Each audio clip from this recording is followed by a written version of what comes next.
Hello and welcome to the morning meeting building Jomboy Media. My name is Jimmy. His name is Matt, and we're going to talk a little bit about the company today. There's a lot of questions that you guys asked that we'll be answering. If you want to ask questions on a next episode, just leave them in the comments and put a question mark.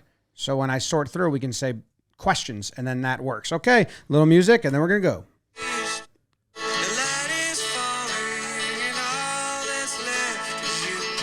Trampled by Turtles with Leanne Rimes. Yeah, of course. She's on a lot of their songs. I thought that was, I don't know how that, is she from Minnesota? Someone let me know. I don't know how that happened. She's not, I don't think. No. You don't know. Born in Mississippi, raised in Texas. Yeah, that's exactly what I was going to say. We want to start hot this episode. Wow. We were going to talk all about breakdowns first and immediately jumping to the question. Stealing the format of hot, not, and bot. Starting hot first. Yeah, it's really starting hot right over here. There's two questions about breakdowns, and then we have a little discussion, the big Phillies breakdown that went out, thumbnail A/B tests. Yeah. This is going to be mostly a mailbag episode, as it's been a little bit since we've gotten in here. So like Jimmy said, leave any questions down below. The first question that we will answer is from Grace, who says, I'm curious, have you noticed a difference in views since you started muting the F word in your breakdowns? Also, why did you choose to mute instead of bleep or saying F you? Love all the things you do.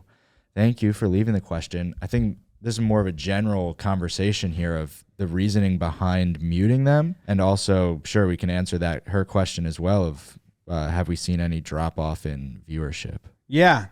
In all of the YouTube comments where people are complaining about this, there are people that have listened to the show responding with the reasoning, because we've talked about it a lot before. But YouTube has raised their censorship level to, if the word fuck is on screen, just on screen, even if I said F you, but the words in the subtitles were F-U-C-K, it would get flagged. And usually it's in the first whatever percent of a video, or the first 10 minutes of a long form video, the first 1 minute. But the breakdowns are so short that if it's a 5-minute video and it's just littered with F words, YouTube's like, nope, not doing it. And what they do is they age restrict it. And once your video is age restricted, it's dead on the vine. It never ever gets promoted. And if you look at the back end of views, any breakdown that does well, it's all promoted views, So it's not that they claim it, they age restrict it. And that's the death of a video, because you lose. Let me show you. There's a football one here that I did that's got 324,000 views. And it's got 2.8 million impressions. And the impressions is how many accounts the thumbnail has been put onto their feed. And that's, the algorithm does that. And then, how viewers find this video, I could screenshot this if Rob wants to put it on screen, is for this one, its browse features is 75.8%. Yeah. YouTube search is 5.2. Channel pages means you go to the Jomboy Media page and just see what new videos, 4%. So that 75% goes away if it's age restricted. It really just dies. We've showed videos that have been age restricted before, and they just die. Wherever it gets age restricted, it dies. We had a Things You Missed episode that got age restricted, and it died, flatlined, and then we countered it. And then they released the age restriction, and then it went right back up to spiking. It was very cool. So we can't really afford that. We got a company. We got 50 employees. Breakdowns are a big part of our revenue strategy, and we need them to get views. We have advertisers that are buying sponsorships on the videos at a guaranteed view. We guarantee them views. And it just got to the point where okay, let's mute the ones in the beginning, but not at the end. And it would still just get claimed or get age restricted. And to the point where it's fuck, whatever. So that's why we're muting them on YouTube. Her question of why we don't just say F you and all that. And there was one video where I did record it, because I opened the first 10 seconds were all fucks, and it sounded really weird to start with muted. So I recorded a separate 10-second intro for YouTube. when I record it, I say, fuck. I just say it straight up because every other platform that we post it on, we don't censor it because they don't have the restrictions and they don't kill the algorithm. So on Twitter, TikTok, Facebook, Instagram, they all get posted, all of them. It's not censored. So if I was to say, F you, F that, then Twitter, Instagram, Facebook, TikTok also get the F you, F that, and not the uncensored version, which I'm not one that cares about swear words. I never have. They're just words.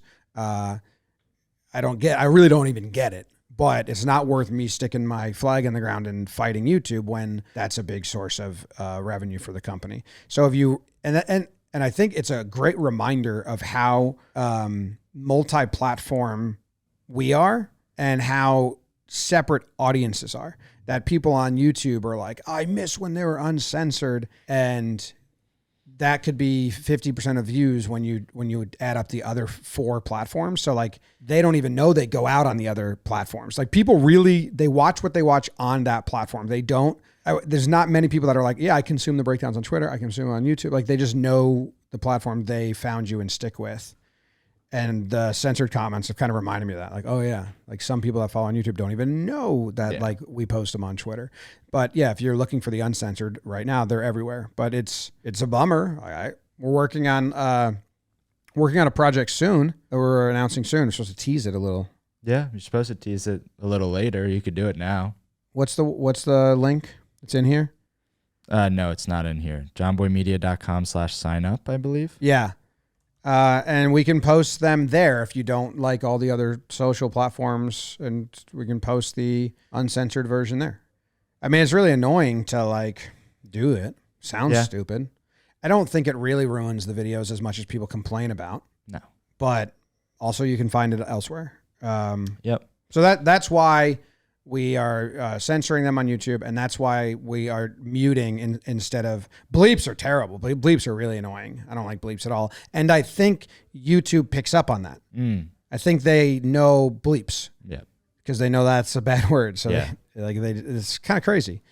Like we put out thumbnails, and if you have like the word fight on the thumbnail, age restricted. Yeah. So sometimes you'll see in our thumbnails, we hide like some of the letters behind the player's face on the thumbnail, because then it won't get age restricted because the censors can't pick it up.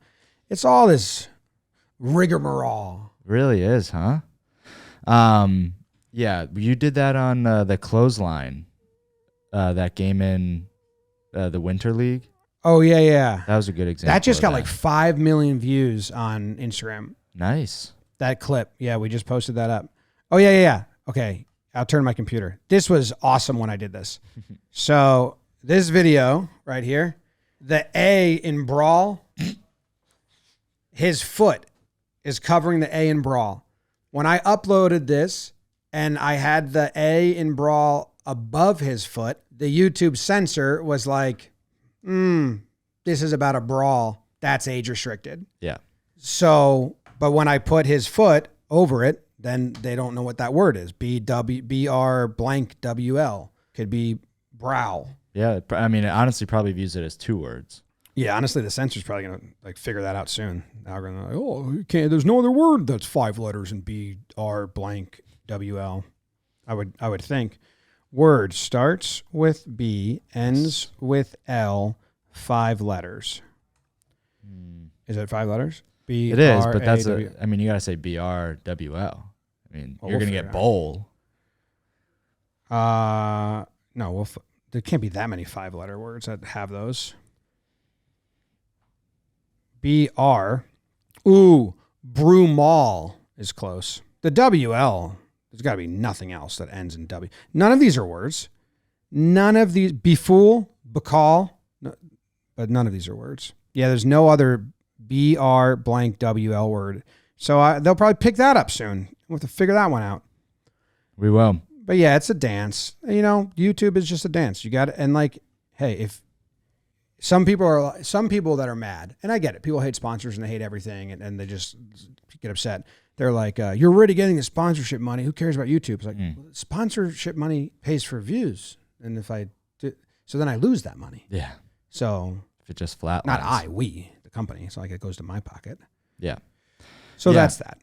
YouTube specifically calls out the F word on their back end when you upload a video. It says like if the F word's in the first 7 to 10 seconds, this video is getting age restricted. Yeah. There's no ifs, ands, or buts. And I think also people just don't notice sometimes, you know, if you're on YouTube a lot, no one says fuck. Most people do their own version of censoring it. A lot of people do fug, F-U-G-G, fug it, or fudge, change the word around. I do 2 underscores. Yeah. Because I wanted to do something that if you do the @ symbol, pound symbol, exclamation point, they know that. They know as fuck. That's how advanced they're getting with being against curse words. It's crazy. So you can't do that. So people write different words, and they're probably going to like keep growing the list of words. So I just do F___. It's 2 underscores, not 3. Do you know that? Because 3 they know, right? Isn't that why? I don't know. It just looks way too long for me. It does, yeah. It looks like it looks like I'm a longer word. We have another question about breakdowns. We'll hop over there. And sometimes people are like, "Ooh, we got one. They didn't censor one." It's like, no, we just chose. We're like, we can let that one slide. Yeah. Like sometimes I'm like with Kyle, I'm like, nah, that one's pretty vital. Do everything else. Hopefully it doesn't cost us. And then one time it cost us. We're like, fuck. Yeah, it's like not worth it. That we're gonna talk about the Phillies breakdown, but that one specifically I was muting, and you said shit in the beginning, and YouTube doesn't specifically call that out, but we knew it was gonna be a big breakdown, and it's like just the first 10 seconds, just censor them all. Yeah, it's literally not worth it. Because the J-Ram Tim Anderson fight, we knew was gonna be huge. Yep. And it got age restricted, and that video's still not even. No, it never got views. Damn. That makes me so sad when I think about that video. I mean, it did good on the other platforms, which is great. Sure. But when the algorithm is helping you out, holy shit. Yeah. Yep. Like you want that guy on your side. You don't really want to fight that guy. Tim Anderson, Jose Ramirez and Tim Anderson square up. Doesn't even have 500,000 views on YouTube. That video should have got It's the biggest moment of the year. That entire season, that's the moment. Yeah. And look at the flat line. Jesus. It's below average. I don't know. Maybe I'll just screenshot it and post and send it. The second question about breakdowns is coming from Landmine 906. That video earned us $13. Don't say that. of YouTube ad revenue. $13. That's crazy. For a 7-minute video that has 500,000 views. Let me find another 500,000 views that's not age restricted. Yeah, and let me talk to you about Landmine while you look that up. All right. They said that it's less of a question. It's more of just a compliment, but I wanted you to talk to it because they said they really like when you're explaining something or giving more context, you pause the video and bring the camera of your face up and it scrolls across the screen. It's a really nice additional visual cue, in my opinion. It helps me pay closer attention to things that might need more detail. Keep it up. How about that? That's nice. That is nice. Can you just explain the strategy behind doing that? I mean, they kind of laid it out. Well, yeah, I think I say this a lot. I'll say it over and over again, especially like if we hire editors or new people listen to this that haven't listened before. I think once you lose the ears, you lose the eyes. And once you lose the eyes, you lose the ears. So if the screen I pause the screen and it's just a blank page and all of a sudden you don't need to use your eyes anymore, and I'm still talking to explain something, then you're just going to start drowning me out and your eyes might wander around the room and you might look at the globe over there or, whatever, the couch. And then you're like, oh, I got to fix the pillows. And then you get up. I think you need to activate eyes and ears to make a good video for the viewer to like keep them engaged. Like it's your job to make it entertaining. So I could also just make myself big and still, but that's also not engaging. Although I do like crazy eye contact with the camera because sometimes that does like lock in. I don't like look around. Like when I do my post-game recaps, I'm just staring straight at the camera and I'll edit it before I stop. I do that for everything. Like if there's a video of a player, if he's like kind of looking at the camera and then all of a sudden he looks down, I'll cut it before he looks down because I feel like you lose the grippingness. But and a lot of places do, and a lot of like the AI editing tools, they'll just do kind of like punch-ins, like jump cuts that like now you punch in, now you punch out. But Zach on Weekly Dumb, and maybe like Zach is the one that really showed me this or put it in my brain. Well, no, Zach does like, and I've done this for like start wide and then zoom in. Jimmy's 3 things that came out yesterday, I did that. Just it's very gradual, but it works. But I think going across the screen, it's also a timer. It lets the audience know, okay, he's going to be quick. Yeah. You know, like as soon as I'm done. I think the audience always wants to know, hey, how long is this going to take?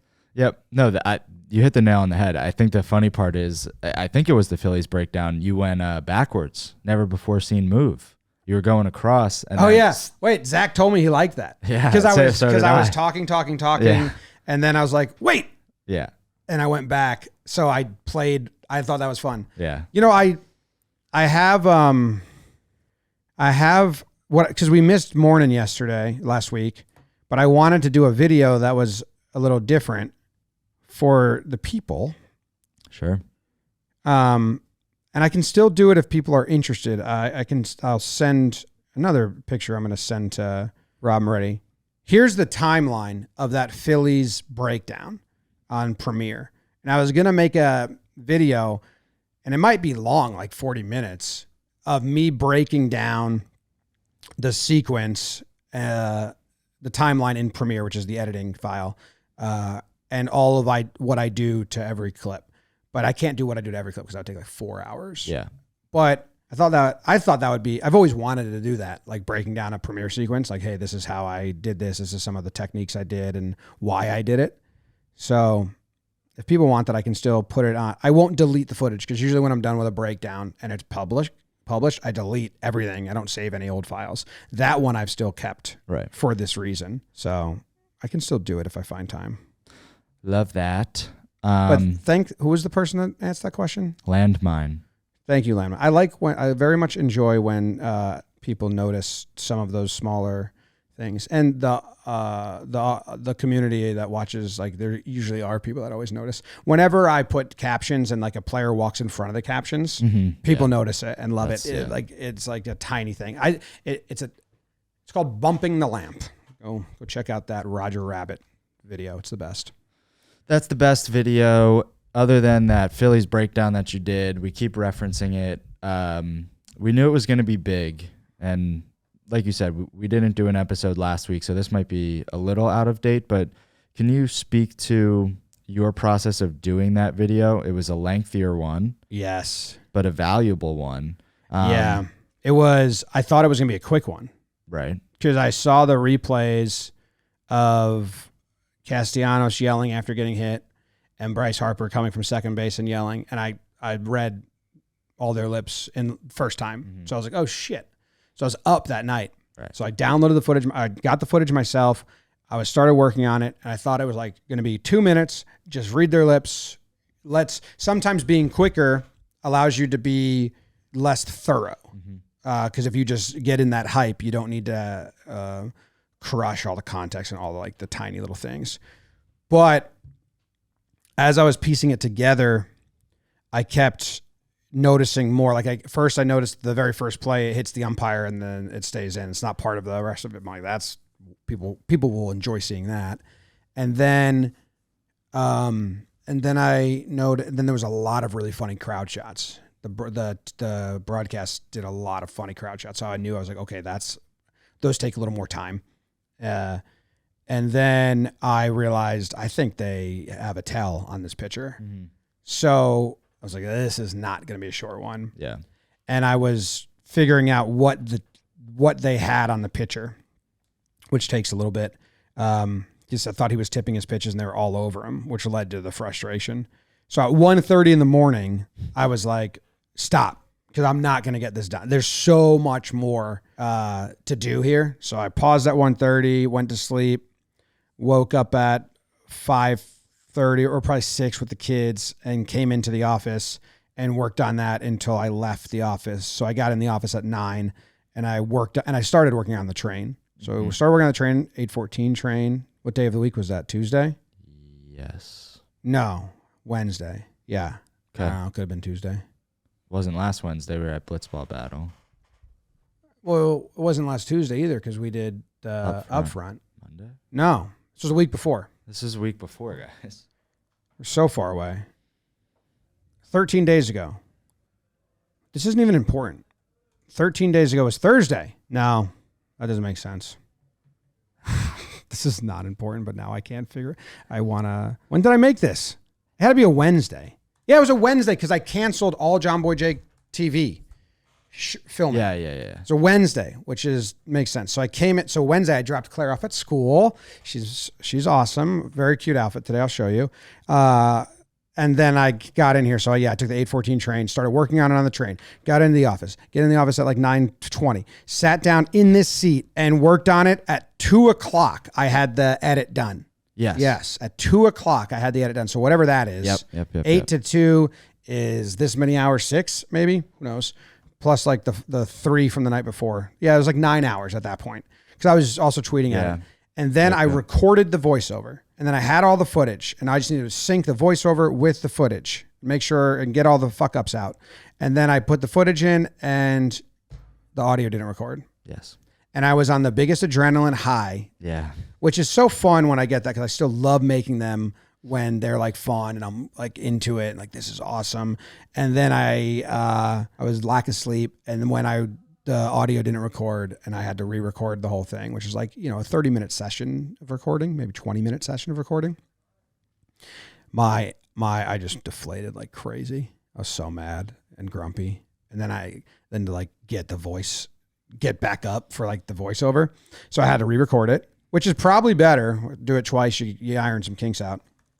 But at that point, Kyle sometimes does the post edit for me. At that point, he took the train home. So I was like, I'll just do it, the post edit, because he's got to do it on the train. He's got to do it at night. So then I did it. So then I finished the edit at like 5:30. No, I finished it on the train home. I exported it on the train ride home. Yep. At the 5:30 to 6:20 train. Right. So it was an all day thing, which is amazing. And I like, it's like being in the zone in sports or being, in work, anything, just like locked in and loving what you're doing. And then I get out of it and I'm like, okay, well, I just missed 4 episodes of Jomboy Jake TV. Now that's on the back burner. I didn't do morning. So now I got to do, now morning. And I have 3 more breakdowns I have to get done this week. So it's just like wake up Friday, and we had some event on Friday. I forget what it was. Leaders retreat. So I had 2-hour window Friday morning to get 5 videos done. And it's like, damn, this is when my schedule just suffocates me. It's like, if I do a full day video that gets 2 million views in the first like 40 hours, and like the amount of shares it got, I wish I could just be like, kick my feet up. Yeah. But nope. Nonstop. So that was a little bit of a bummer. But yeah, that video, I mean, it's awesome. Those are the ones that I'm like, fuck yeah. Like I'm good at this. I enjoy doing it. People enjoy it. The numbers were crazy. And I sent a bunch of numbers. I can share those numbers I sent. Yeah. I mean, you sent that out online, right? Did I? Yeah. That was a tweet. People have seen that. Oh yeah. About how important it is to have multiple platforms. Mm-hmm. Well, if people didn't see it, I guess we can put it up. Yeah, for sure. But it's in 48 hours it got whatever it got. But it's it was good to point out why like you need to be on all platforms. Yes, for sure. And then I did that same exercise with Things You Missed. I didn't tweet this out. So there was an episode of Things You Missed, and I pulled all of we post the full version of Things You Missed on YouTube, Instagram, Twitter, and Facebook. And this episode from September 8th, at whatever date I pulled these numbers, the full video got 160,000 views from all those 4 different platforms. And then the shorts that we made from it, which Things You Missed is shorts turned into long form. Like we choose the segments thinking like this should be a good short. The shorts from that episode got 5 million views and 7,000 shares. And then like by platform, like the biggest platform, and this is where I think people listening to this will be like, what? Was Facebook. Mm-hmm. The short on Facebook of the field goal got 2.3 million views on Facebook and 3,000 comments and 11,000 likes. Then the next highest was Instagram, 694K. And the next highest was YouTube, 640K. So the Facebook short just crushed and pulled like all the weight. And I was like, all right, the next episode of Things You Missed, Instagram was the highest of all the shorts. Yep. So it's unpredictable. It's also unpredictable how big the big one's going to be. But the next episode got the full video got 339,000 views. Things You Missed. So the week before got 160,000 views. The next one, the full video, got 340,000 views combined. So you're thinking, wow, that's way better, which it is in a sense. But the shorts got 2.2 million, and the other one, the shorts, got 5 million. So nothing is like black and white when it comes to views and distribution. And I've been saying this for 5 years to any creator that asks, if you're not putting your stuff on Facebook as well as YouTube, you're missing out on just so much exposure, because people are like, nah, no one's on Facebook. Tons of people are on Facebook. Yeah. Tons. I don't know who they are, but they're there. They're there. Yeah. Before we dive into anything else, we can talk about the thumbnail A/B testing results about breakdowns. But first, I got to tell you about our partners at DraftKings, because there's a chill in the air. The leaves are falling to the ground, and football is on every weekend. That is what fall is all about. You can make each weekend even more exciting by getting into the action with our partners at DraftKings, the #1 place to bet on touchdowns. Right now, all new customers who bet just $5 will instantly get $200 in bonus bets when you use the code MEETING. That's $200 in bonus bets instantly. Stay in on the action and use your $200 in bonus bets to bet anytime touchdowns on DraftKings, because DraftKings is the place to bet touchdowns. So download the DraftKings Sportsbook app now. New customers use promo code MEETING and bet just $5 on any wager and get $200 in bonus bets instantly. That's promo code MEETING. Only at the DraftKings Sportsbook. Jimmy, can you tell everybody about some of the thumbnail A/B testing results that we've seen on the main channel as of recently? There's like 2 to 3 main takeaways, which are in that morning Slack. Yeah. Well, a little bit ago, I made my own little, without the A/B testing. I just wanted to do breakdown thumbnails and look into them to see what was good and what was not good. What was the, I have a sheet that I made for that. Wonder if I ever named it. I probably did. But it was my findings on that sheet. All I did was I took the top 10 breakdown thumbnails in impression click-through rate, which means of all the people that saw it on their screen, how many clicked it, and then the bottom 10. And I just did baseball breakdown, so like the topic was the same. Right. And my findings from that were that the more characters on the thumbnail itself did better. Characters meaning letters. Letters, yeah. I also did words. So I had words on the thumbnail. Like if you sort words on the thumbnail, all the green. So I labeled all the good ones green and all the bad ones red. And then I just take all the stipulations or the whatever markers and sort them high to low and see if the green floats to the top or if the red floats to the bottom or if it's just distributed equally. But the more words were better. Like all of the twos did really poorly, the 2 words, besides padding stats, which was in quotes, because everything that's in quotes did well, and apology, because the word is also always doing well. But we had organized chaos, huge difference, awesome battle, bench is clear, bad rule, and those were all the worst click-through rate. So that was one takeaway. I was like, okay, it was quotes work really good. More words on the thumbnail itself work really good. One big face was always better. And was there another finding? And then the length of the thumbnail, the length of the video was also in correlation. So when they're not the big ones, I'm trying to make them a little less condensed. It seems like, if it's a 8 to 10 minute one, go for it. If it's not, keep it around under 4 minutes is what I'm trying to do now, which helps me out not to get lost in them. So we took that and then we went to the A/B testing and we took those theories into actual practice. So YouTube offers A/B testing, ABC testing really now. Yeah. You can upload 3 thumbnails and they disperse them equally and then tell you which one performed the best. Now they're not just saying which one got the most clicks, because you could game that system and do clickbait thumbnails. Yeah. And then like, that's not even valuable information if people are clicking it, but they're not watching it because they feel deceived. So they're saying which thumbnail got the most clicks, plus those clicks stayed for a while and actually watched it. So they got like the right clicks. The people that clicked it wanted to watch it and felt like this is worth what I came for.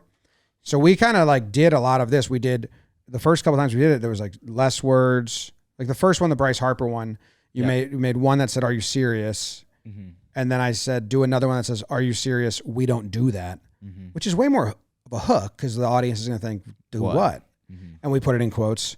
And then we did a couple others that had more words, less words, big face, small face, one picture versus a mashup of like a background picture and then a face. And that's been the biggest difference. The words is true that every single video that's the thumbnail that's done better has more words on it. Yeah. Quotes even more than that, but yes. And quotes too. Yeah. Quotes work and words work. And, but the biggest thing that I didn't find in my search, like I found one big face, but it was one picture. Yeah. Don't do a mashup, it seems. Yes. No, for sure. We've done a number of these now, and especially on that BYU punt return, that one had a really big gap in watch time share between the 3 different thumbnails, and the 2 that lost had multiple pictures going into the one thumbnail, and the one that won was just one picture, and that's like clearly won out. So it's definitely use one picture, so that I think that it just makes the thumbnail easier to like grasp in one swipe, whereas when you're adding a bunch of pictures, it might just clog it up a bit more. So yeah, the Green Bay Packers puke is another example of that, where just one big face played out well without having multiple pictures. So yeah, good learnings there for sure. And we got to bring that to way more channels and figure that and like just fine. Because now that we know more words work and one picture works, like, okay, now let's put 3 up that are more words, one picture, but then change maybe like the context of the words. I just did one for the Talking Yanks video. Well, I don't want to get out of this shit. Oh, what? Oh, I was still on my mission to find a similar video, 480,000 views. That's that long. And see the money, because we got $13 on that one. I'm trying to find what the God damn it. I'm logged into Talking Yanks, not Jomboy Media, and I need to switch on all the tabs. One tab doesn't switch for all the other tabs, which I'm frustrated with right now. That's what just happened to my voice. I got frustrated. That was frustration. Here is a video. So a reminder, and this is very behind the curtain scenes because I'm going to tell you numbers, right? The Google AdSense, YouTube AdSense numbers. And if anyone hears these and doesn't understand why we have to mute to help the business, then I don't know how to help you. The Tim Anderson, Jose Ramirez fight got 486,000 views, and then it got paused. It made $13. Bad. Okay, now this college softball 20 pitch at bat got 489,000 views. It's also 5 minutes, 55 seconds long. That video earned $2,391. I didn't think it would be so drastic, to be honest. I mean, I knew a big jump was coming, but that exceeded expectations. The Marlins, when they ejected the dugout and it was like, pick anybody, 4-minute video, 509,000 views, $1,916. Right. And because we got age restricted on the Jose Ramirez Tim Anderson, which would have been 1 million views if we hadn't, easily, got $13. And that's that. Age restriction is just the death of videos. Okay, let's go to the questions. Yeah, back to the questions. This one comes from Greg. What was the reasoning behind getting rid of the pre- and post-game videos for Floorball 3? Just experimenting with how the videos perform, or are they gone for all franchise tournaments now? ? Well, we a lot of factors that went into that. I wanted to change it up. I thought the pre- and post-game, I thought we crushed those for what they were. Like exactly what we dreamt up, the segments, the mood, the transitions, the hosting, all that. I thought we crushed it. But it felt a little bit more sports than reality show. And I said, I want to do more reality show in between not sports. Yep. So for floorball, we filmed everything after games, in between games, van rides, talking after people lose. And we have like all this footage. We had like cameras in the rooms and all that. DraftKings like didn't sponsor the pre and post game shows anymore. Yeah. Because they're DraftKings, correct? Like this is the same audience that watches the games, and we sponsor the games. So it'd be good, like it'd be an area to get a new sponsor in. But they were like, these don't really do much. Right. There were a lot of work, and doing them after every single game kind of killed the algorithm a little bit. So what we came up with was doing a day one like documentary that had like the post games, but more behind the snes. Like I told the players, do not interact with the cameras. It's just like fly on the wall. Like you can, but not really. So we're going to do game 1, game 2, game 3, game 4, then doc. Then day 1 doc, game 2, 5, 6, 7, 8, day 2 doc, blah, blah, blah, blah. But because DraftKings pulled the sponsorship there, which again makes sense, and DraftKings is backing everything the Warehouse does, so I'm not upset with them. I totally understand it. It was as a company like, okay, well, we can't really put too many resources into editing this and putting this together. It's a huge project. So we have all this footage. The social team is kind of going through it and releasing it as shorts and behind the scenes. And maybe we do something with it one day. We will be releasing a documentary from after the conclusion of the tournament. That is, trust me, it'll make up for not having those during it. I apologize for everyone that wants those, that misses them. I did not intend to take away that content, as obviously I think it's the most valuable to grow the Warehouse between the games. Like I think we all kind of have come together, put our heads together and say, we need to grow this between the games. We've mastered from start of game to end of the game. We crush it. We think it's amazing. Bally's loves it. They think it's amazing. Like our audience loves it, but we need marketing and promotion and the behind the scenes and the reality show aspect of it.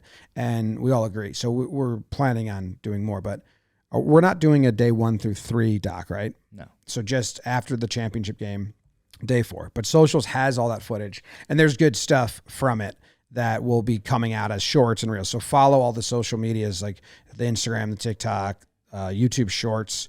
If you don't check any of those places, the Warehouse Twitter, Warehouse Instagram, Warehouse TikTok, Warehouse Facebook, Warehouse Shorts, and you're missing the pre and post for floorball, check out those places because there will be behind the scenes stuff and new angles. The shorts always are new angles because it's a different editing team that puts them together. And then we have a meeting later this week for Blitzball Battle 5, which we just wrapped, where we always have meetings like once a week for pre-production of Blitzball Battle. And like we're constantly working toward it. And then post-production, we kind of just have to let it go. Like the editors make their schedule and we check in every now and then. But because of everything I just said, we're having a meeting now. I don't know, tomorrow or Friday. I don't know when it is. But I want to do like a cadence of meetings to market and promote Blitzball Battle 5 in new ways, try new things, and warn your friends. And hey, tell me if we're not annoying the fuck out of you with our promotion for Blitzball Battle 5. If you tune into Jomboy Media content and you do not hear or see the host promoting it, or a graphic on the screen or in the like comments, let me know, because then we're fucking up. I want to annoy the shit out of you and everyone else promotionally. Just think about any movie, album, anything that has been promoted well, you're annoyed by it. But then you're like, but I want to see it. Fucking India versus Australia test match happening in the end of November. They've been writing articles about this and getting quotes from people talking about who's going to be on the teams, who's not going to be on the team for 2 months. Like August 1st, they started promoting it. And I kept being like, guys, this isn't until November. Yeah. You're getting me so excited. Shut up. Yeah. So from 5 weeks before Blitzball Battle 5 comes out, through those 5 weeks, and then during Blitzball Battle, that's the other thing, is like we haven't really thought about that yet. We would need to annoy people, and we just need to do it and just see does this help? And the answer is going to be yes. Agree. So sorry. I apologize for not giving you the content you're craving on floorball. And I apologize for giving you the content you're craving, but annoying you for Bliss Battle 5. That's funny. A couple quick hitters here. Can Jimmy recommend good baseball reads? I think we did cricket recently, and now somebody's asking for baseball. Joshua Myers asking. Yeah, I haven't read as many books as I want. Like my whole office is full of baseball books. I bought like an eBay bargain bin that I want to read. I just don't get to read. When I was in college, I read a lot. So like, it depends what you want to know. I still have read ones. I read Swing Kings by Jared Diamond. Like if you're into the technical stuff, the Swing Kings by Jared Diamond is crazy insight into the revolution of hitting. And then there's that like Baseball in 10 Pitches. What's that one? Okay. A History of Baseball in 10 Pitches by Tyler Kepner. I read that and I really enjoyed it. Those are two books that will give you more insight to hitting and pitching. That Baseball 100 book, we had talked about it back when we were doing these episodes in the gaming room, and I was like, I'm going to read one of these players per night. It just details the top 100 players. Baseball 100, Joe Posnanski, awesome book. Oh, nice. Joe Feinsand? What's Mark Feinsand's dad's name? Unsure. Yankee Fans, Mission 27, and The Closer by Mariano. Mariano's The Closer. Mark Feinsand, Mission 27. Mark Feinsand. What's his dad's name? He didn't mention in that book. His dad wrote a book, Minor League Baseball, about minor league baseball. If you're interested in that, what the fuck that book called? It's like Under the Bright Lights. Oh, it's called Where Nobody Knows Your Name. Where Nobody Knows Your Name, Life in the Minor Leagues of Baseball. I read that a while ago, and I very much enjoyed it. So I don't read a lot of books that are like rehashing Major League Baseball seasons. Sure. I like autobiographies, but I really like the books that go into like a very specific like niche. Like this one's about hitting, this one's about pitching, this one's about minor leagues. Because like you don't get that insight from a broadcast sometimes, and from podcasts and from stories. Makes sense. I just did Shane Victorino's biography. That was good, but that's Major Leagues. Jessica is asking, love your work on the episode of Jimmy's Three Things. The first 8 to 10 comments are all compliments from impossibly beautiful women that are obviously bots. Do you pay for bots to boost your engagement, or is that something that happens to all videos? No, we don't pay for bots to boost our engagement. That's on Twitter too. That's everywhere. Instagram. It's on Instagram too. Yeah. But it's funny because when I was doing Farm to Fame a while ago, getting bots to comment on your stuff was like a milestone. Like, oh, you made it. Like your account's big enough to get bots, and then you delete them.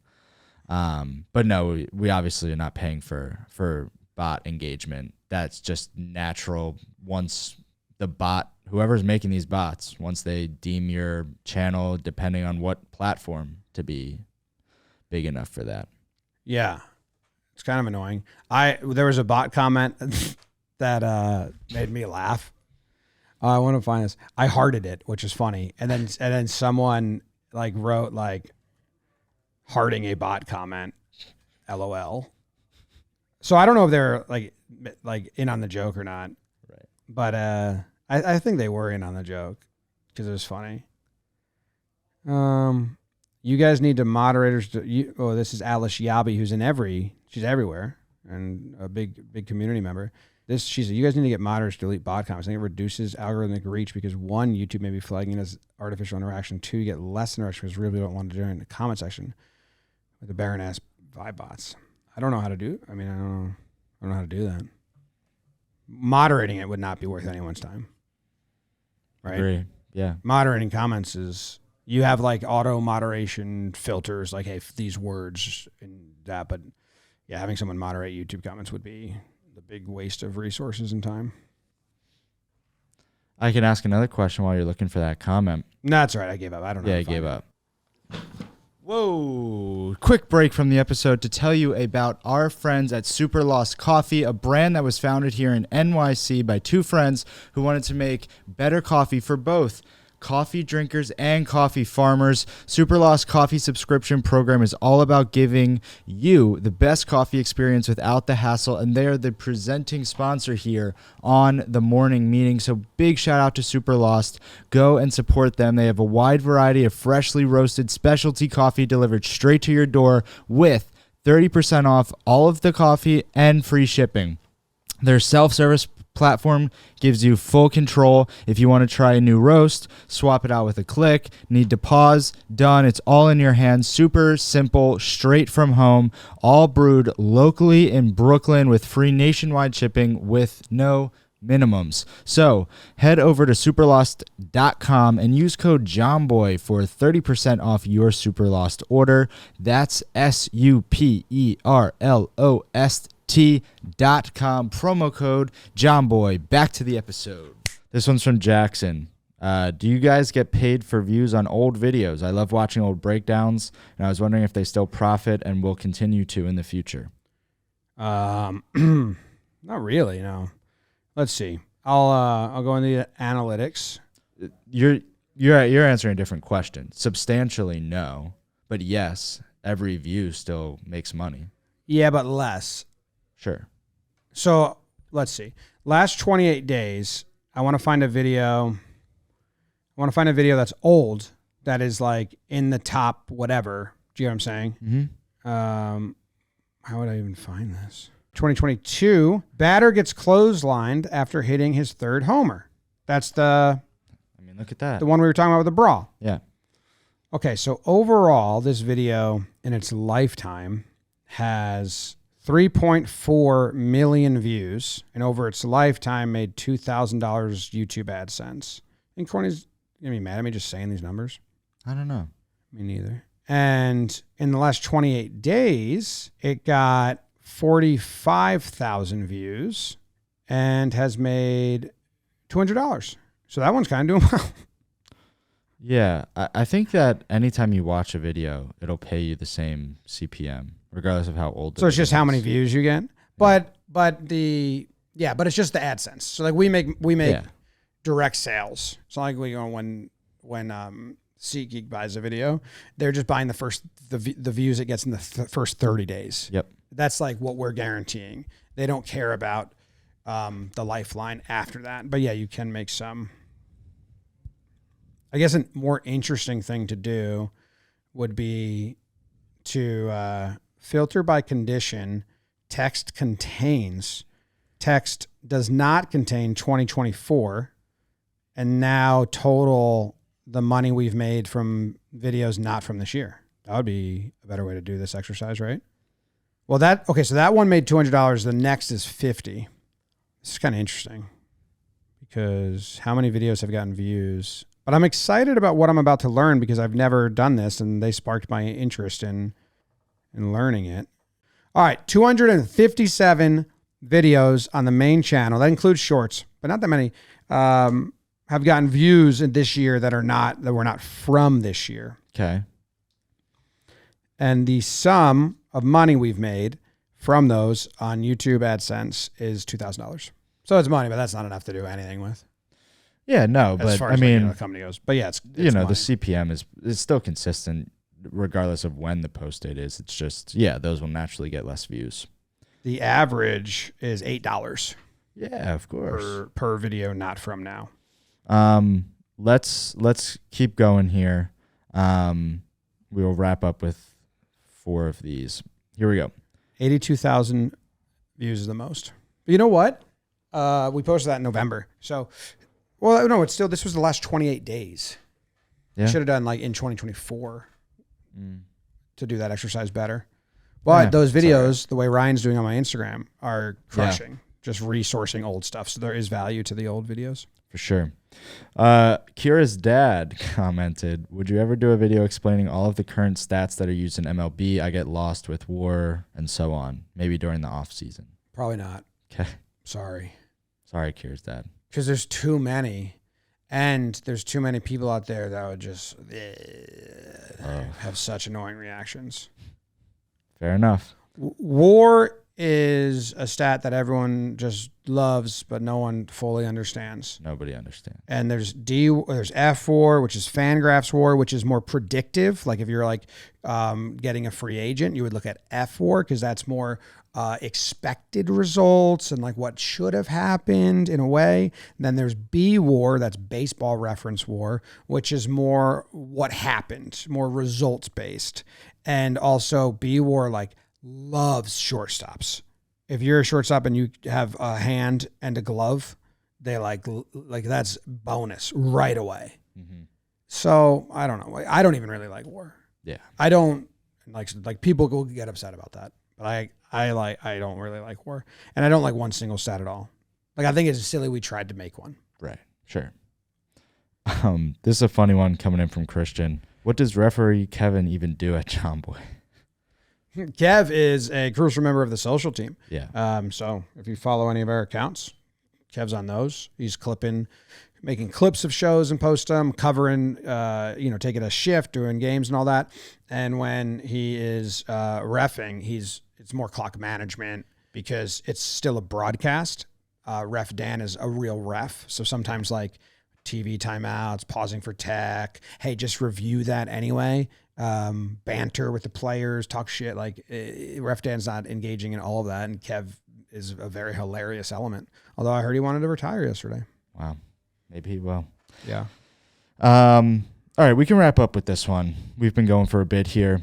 Zalman asked, any thoughts on a new edition of Backyard Baseball coming soon? What do you mean? The video game Backyard Baseball. Yeah. You haven't played that? Nope. Ever? Nope. Well, they're bringing it back.